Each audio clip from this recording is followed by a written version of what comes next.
Hello guys! Nandito na naman tayo. Mag-umpisa na naman tayo ngayon sa ikangatlong yugto ng ating video ngayon dito sa Kamuning Beach. Unang-una ngayon ay ang ating makakasama ngayon ay si Raymond, anak ni Nong Boy, na ating kaibigan na matalik. Ayan, at ang kanyang mama na si Ate Carol, na mabait na kaibigan din. Pinakabunso daw ito sa kanila. Baby Peace pa naman. At saka yon si Kuya Nong Boy, andon nakaligo na sa gitna dahil papalawig na siya para sa kanyang katawan upang makarecover na ngayon kasi nakakailang bote na kami ngayon, dalawa lang kami. At ngayon ay patuloy pa rin kami na nag-i-enjoy ngayon dito sa sa Kamuning Beach.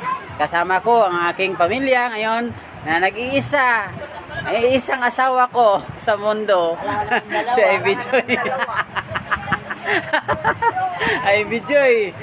Si Liris Mapanaw, ang aking nag-iisang asawa na pinakamamahal ko, at kasama ko ang aking pinakamamahal na anak, si aming isang anak ngayon ni Ivy Joy na si Jubijin.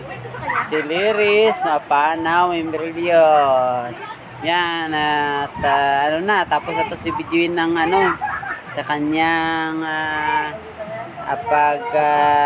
liligo sa dagat kanina. Talagang enjoy siya kasi nakikita niya yung unang-una yung bato, kasi pangalawang niya ito, second time niya dito sa sa Kamuning Beach, kaya nakikita niya. Yung una kasi hindi pa siya nakakalakad, ngayon pa siya practice ng lalakad.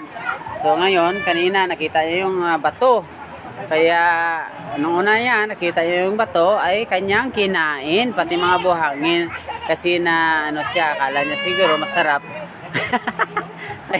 kaya kinain niya yung bato at saka mga buhangin. Kasi doon sa bahay namin, nasa loob lang siya ng bahay namin, hindi siya lumalabas. Kaya ngayon, parang inosente talaga ang bata.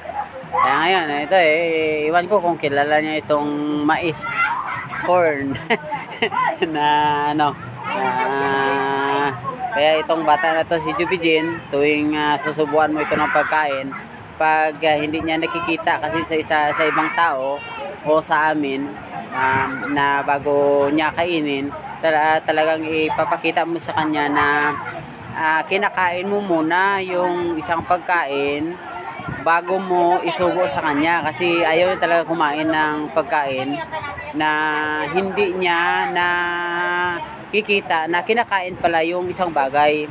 Kaya kailangan kainin mo muna yung pagkain na yon bago mo isubo sa kanya, at sa kanya kakainin, kasi nag-o-observe pa siya para ikakain niya. Kaya ito ngayon, ito si Jubijin namin ay mahigit na isang taong gulang. Jiris Walog, pinsan ko ito. Kamag-anak ko ito. Magandang umaga, magandang tanghali sa inyo, gaw. Pinsan, agaw, pakas. Ano man yung dialect na sa inyo, kasi sa amin ay isa kami